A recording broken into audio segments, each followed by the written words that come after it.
kali 3.150 berapa hari? 60 hari. Kaya mendadak kita nih.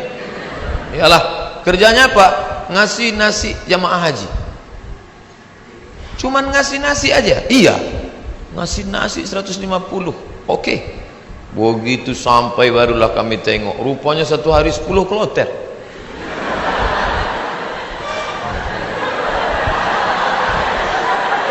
Satu kloter 400. 10 kloter 4.000 orang yang mau dikasih. Saya ngasih nasi kotak. Tugas saya nasi kotak. Kawan saya yang satu nih, yang sekarang di Jakarta itu bagian ngasih jeruk. Asal yang jamaah haji itu nenek-nenek dikasihnya 1. Yang anak gadis dikasihnya 5. Jadi setelah jam istirahat saya bilang, ente zolim, saya bilang. Ini yang kita kasih ini bukan jeruk kita, ini punya umat. Nanti di akhirat kita akan dituntut di padang mahsyar. Kok ente kasih buktu 1 yang itu 5? Nenek itu kita kasih jeruk 1, memang tak tekunyahnya lagi gitu. Ini anak gadis ini kita kasih. Jadi kalau cerita sama Ustadz itu ada saja dalilnya. Jadi saya kalah dan dia sekarang, alhamdulillah, setiap saya pergi haji, pergi umroh kemarin, di King Abdul Aziz itu saya foto. Habis itu saya kirim ke kawan-kawan dulu. Ingatkah di kau wahai kawan, 20 tahun yang lalu kita di sini. 20 tahun yang lalu kita di sini bekerja. Inilah, setiap melihat kemah-kemah, setiap melihat atap ini terkenang kalian. Aku masih ingat kalian dulu yang membagi jeruk, nenek-nenek 1, anak gadis 2. Dibalasnya kiki. Bagian maksudnya. Kadang jamaah-jamaah haji ini sombong. Jamaah haji ini tak semuanya hatinya baik, banyak juga yang sombong. Menengok kita kerja, nampaknya berkeringat, berpeluh, sepele nengok kita. Panggilnya, sini bentar. Ya Pak, sudah lama jadi TKI. TKI bukan hina. TKI itu pahlawan devisa. Saudara-saudaraku yang bekerja menjadi TKI di Hong Kong, di Singapura, kalian pahlawan devisa. Tapi orang menyepelekan kalian. Kalian mencari makan di negeri orang lain, padahal di negeri ini sumber makanan. Kenapa? Makanan itu dicuri orang. Akhirnya kita susah, mahasiswa susah, pekerja susah, istri meninggalkan suami yang dalam keadaan sakit menjaga anak untuk mencari nafkah. Disepelekan. Sudah lama jadi TKI. Kami ini mahasiswa Pak. Di mana kalian belajar? Di Kairo. Asal dari mana? Riau. Memangnya tak ada universitas di Riau? Ada Pak, cuman 1 semester 5 juta. Sidang tertutup 10, sidang terbuka 15, buka tutup 25. Tak ada duit. Maka kami belajar jauh-jauh. Selesai S1, pulang saya ke rumah. Haji Abdul Somad LC titelnya, lagi cemas. Ke bawah tak berakar, ke atas tak berpucuk. Tak tahu apa mau dibuat. Pulang ke rumah menengok kebun sawit ada di rumah. Banyak Pak Ustaz? Tak banyak, cukuplah untuk 7 keturunan. Kalau tak dijual-jual. Lalu kemudian saya pun pergi ke kebun 2-3 hari, seminggu 2 minggu. Kata mak saya, Mat, kau pergilah dari kampung nih. Kenapa? Pokak telinga aku dah. Masa kuliah di luar negeri balik ke kebun juga.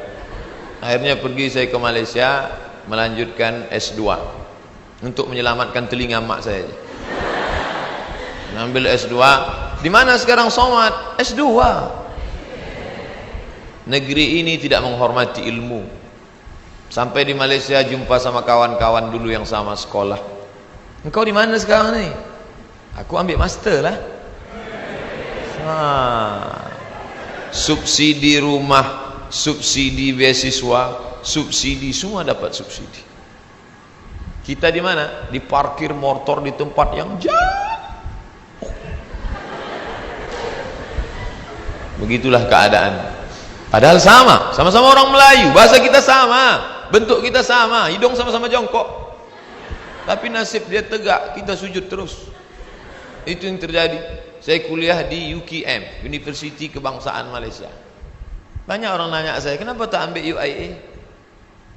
Kenapa tak ambil IIU, International Islamic University? Kenapa tak ambil Malaysia? Kenapa tak ambil UM University Malaya? Kenapa ambil UKM? Dia tak tahu. Di UKM tu bisa ngutang. Tapi saya tak selesai. Karena saya pemburu beasiswa. Tiap hari searching, browsing, mancing, launching. www.google.com beasiswa. Pakai bahasa Arab. Minhah dirasiyah. Enter. Dapatlah peluang beasiswa. Dan saya selalu masuk di warnet Fakultas Sains di UKM. Saya tak mau di fakultas saya, FPI namanya, Fakulti Pengajian Islam. Saya masuk ke Fakultas Sains karena di situ internetnya gratis. Dan orang Malaysia itu tak tanya-tanya, ditengoknya. Muka saya pula muka-muka anak sains kan.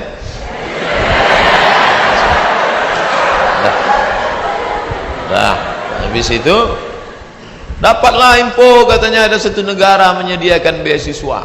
Nama lembaga yang memberi beasiswa itu AMCI, singkatan dari Agence Marocaine Coopération Internationale. Akhirnya saya ajukanlah proses doa minta ampun. Biasanya saya doa gini aja, tapi untuk beasiswa aja. Ya Allah, minta tolong aku. Mau balik ke kampung aku tak sanggup, telinga udah pokak. Mau balik ke Riau kerja tak ada siapa yang mau menolong. Mau lama di Malaysia ni utang sudah lagi ni ha. Tolonglah dapat beasiswa. Rupanya orang yang teraniaya itu doanya makbul. Minyak kita dimakan orang, minyak kita disedot orang, kita ni teraniaya. Allah kasihan tengok, ini hambaku kata malaikat, kasih dia. Diterimalah saya mendapat beasiswa. Sampai kawan-kawan saya heran, ente dapat beasiswa dari mana? Darul Hadis. Nilai ente waktu di Azhar apa? Good, excellent, very good, good, gagal. Nilai saya good dan saya diterima. Tidak ada sejarah orang asing diterima di Darul Hadis dengan nilai good. Semua mesti very good. Tapi saya diterima. Allah tahu, Allah kasihan. Ini wajah penuh dengan penderitaan. Akhirnya saya diterima di situ dan saya pun belajar dengan penuh suka duka dan dipatok 24 bulan mesti selesai. Nama titelnya DESE, Diplôme Étudiant, Diplôme Études Supérieures Approfondies. Tapi tak saya tulis itu karena titel itu Diplôme Études Supérieures Approfondies, desa, kampung. Akhirnya saya tetap pakai yang Inggris punya, LCMA. Walaupun banyak yang nanya, apa LCMA itu Pak Ustaz? Lagi cemas menghadapi apa-apa dan ama-ama. LC itu diambil dari bahasa Inggris, licence. Diambil dari bahasa Perancis, liaison, artinya ijazah. Orang ini sudah punya ijazah. Ajaza yujizu ijazah, dia boleh mengajar. MA itu sebetulnya bukan titel saya. Daripada ditulis DESA, tapi DSK PNS ditulis DESA. Karena waktu mendaftar dulu dikatakan tulis menurut titel negara asli, Diplôme Études Supérieures Approfondies. Lalu kemudian saya pun pulang membawa 2 ijazah, LC di kiri, MA di kanan. Ada orang memanggil, sinilah ngajar ke kampus kami? Tak ada. Ada orang mengangkat, karena ente sudah pontang-panting, tunggang langgang, lintang pukang, maka kami angkat menjadi PNS? Tak ada. Malah kehadiran kita dianggap sebagai ancaman, kita disepelekan, kita diremehkan. Perjuangan panjang, mau pergi kemana lagi? Tetaplah tinggal di sini. Akhirnya kabar itu datang juga, Riau Pos, beritanya kecil 2 jari. Penerimaan dosen 30 orang. Datang saya membawa map ke lantai 3. Assalamualaikum. Waalaikumsalam. Kuat salamnya, semangat kan? Bu, katanya ada penerimaan dosen di sini ya? Ya. Saya mau melamar jadi dosen. Kata ibu tuh, Pak, kalau mau melamar jadi dosen harus S2. Tak yakin dia saya S2. Bondok saya buka atas saya tunjukkan ijazah saya. Tengok. Tengoknya, apa ini kata dia? Rupanya tak bisa dia baca. terus Arab semua. Datang pegawai dari dalam, atasan dia, coba tunjukkan ke yang di dalam. Tunjuk, dibacanya, tengoknya, siapa yang punya ijazah ini? Ini orang, Abdul Somad, guru saya dulu. Kemana aja ente hilang selama ini? Hilang, kata dia. Saya akhirnya setelah melewati proses panjang, ini fotokopi, saya mau jadi dosen pak, fotokopi ijazah, transkrip nilai, legalisir, semua oke, sudah pak. Ada lagi yang belum Somad. Apa pak? Surat kesehatan dokter. Ragu dia saya sehat, saya kurus. Tak tahu dia saya tahan tegak lama. Pergilah saya ke puskesmas Jalan Harapan Raya sebelah kanan. Masih ingat saya tempatnya sekarang. Sampai ke situ, assalamualaikum bu, waalaikumsalam, saya mau ngurus surat sehat. Ya sebentar ya. Tak lama sudah itu datanglah bidan, baju putih, jilbab putih, rok putih, membawa balon warna hitam kecil. Kosong. Sebentar ya pak ya. Iya, katanya mau memeriksa detak jantung. Memang jantung saya tak normal detaknya waktu itu. Cantik pula bidan tuh. Itulah, periksanya lah, habis itu keluarlah, buatnya sehat, anda sehat, ini suratnya. Saya mau cepat balik, saya tariklah surat itu. Saya menarik, dia menarik.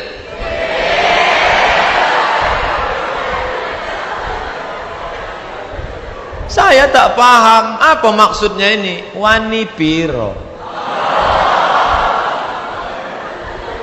Kami kuliah 4 tahun di Mesir, semua gratis, asrama gratis, uang saku dikasih tiap bulan, sampai-sampai tiket pulang saya pun gratis.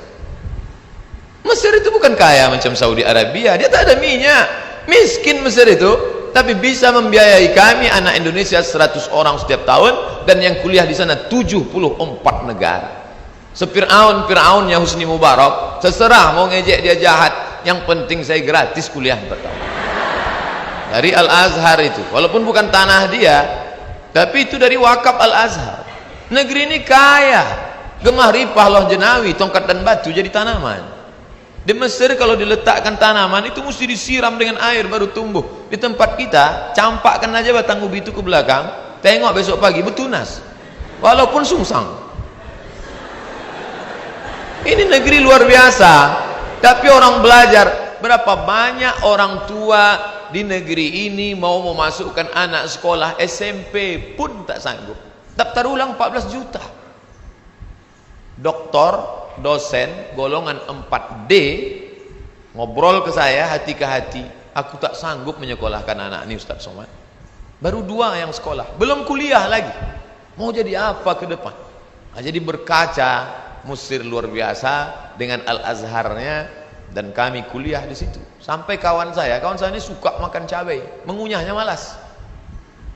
Cabai itu tendang kiri tendang kanan telan, kiri kanan telan. Akhirnya biji cabai itu tak hancur, menumpuk di dalam. Ini ada usus kecil, usus buntu, buka cabai, busuk di dalam. Kalau sampai meletup, bam, big bang, mati. Maka ini mesti dipotong. Akhirnya dibelah sedikit, dipotonglah ujung usus buntu tadi. Biaya operasi 3.000 pon kali 2.000 perak, 6 juta. Tak ada duit. Mau nelpon ke Indonesia, krisis moneter, $1 20.000, tak ada duit. Akhirnya keluarkan kartu Al-Azhar. Azhari? Ente Azhari? Azhari maksudnya ente taman orang Al-Azhar? Ya, gratis. Sakit gratis. Di negeri Fir'aun sakit gratis. Di negeri kita sehat bayar. Tapi tidak saya ceramahi orang puskesmas itu. Takkan pula mungkin saya assalamualaikum warahmatullahi. Karena saya mau cepat, saya keluarkan aja duit 25.000. Nah, ambillah tuh. Pergi saya urus, dah selesai. Pak, ini surat sehat. Ada lagi yang belum Somad. Apa pak? Surat keterangan berkelakuan baik. Astagfirullahaladzim. Orang sesoleh ini diragukan juga kan? Gimana? Saya bolak-balik lah sudah masuk berbagai negara. Tak berapa negara sudah saya lewati. Tidak ada pemeriksaan yang saking ketatnya. Ketat luar biasa. Cobalah tengok kita mau masuk pesawat, berapa kali mesti buka dompet untuk tengok KTP. Emangnya kita ini teroris? Di Malaysia tak begitu betul. Enggak gitu-gitu amat sih, kata orang yang lama di Jakarta. Tapi apa boleh buat? Dia khawatir. Saya urus surat bahwa saya bukan teroris. Saya bukan teroris. Saya seorang pelajar muslim yang mendapatkan beasiswa, dan saya pulang membawa ijazah. Saya mau mengabdikan ilmu saya. Tidak ada urusan lain. Saya tak ingin merobok-obok negara ini. Saya tidak ada hubungan dengan jaringan internasional. Saya cuma mau mengajarkan ilmu, memperbaiki. Alhamdulillah diterima. Ikutlah tes dosen dengan berbagai macam lika-liku. Pokoknya hidup ini penuh dengan ujian. Jadi kalau adik-adik, ujian apa? Ujian MIT Pak Ustaz. Habis MIT apa? Ujian UAS Pak Ustaz. Habis ini ujian apa? Ujian ini skripsi Pak Ustaz. Habis ini apa? Promo Pak Ustaz. Kenapa hidup ini penuh dengan ujian? Dunia adalah tempat ujian. Berani menghadapi dunia, berani menghadapi ujian. Takut menghadapi ujian, jangan menghadapi dunia. Takut menghadapi dunia, mati aja. Belum sampai masanya mati, gimana Pak Ustaz? Kalau nampak jenazah lewat, ikut. Itu apalagi hidup di dunia. Nah, jadi masalah ujian-ujian kalian ini, ujian kalian belum ada apa-apanya dibandingkan ujian kami dulu yang penuh dengan kesulitan. 4 tahun gak jumpa orang tua, itu luar biasa. Ustadz aja yang bilang luar biasa, orang saya yang merasakannya kok. Saya nggak nengok muka emak saya 4 tahun, sampai lupa saya muka emak saya itu macam mana. Saya ingat 4 tahun. Ditengok muka emak orang Arab tak sama. 4 tahun saya tak jumpa. Berangkat 2002, berangkat 1998 5 September, pulang 2002 bulan November. Tapi saya sudah menyelesaikan kuliah di bulan Juli. 3 tahun 10 bulan selesai S1 saya. Pulang. Makanya sekarang kalau saya nengok mahasiswa, langkah gontai, gaya nyantai.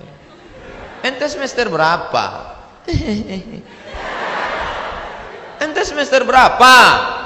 14 Pak. La ilaha illallah. Bagus nih balik kampung. Tanam sawit, buka kebun, tanam lele dumbo segala macam. Ngapain ngabis-ngabiskan duit orang tua?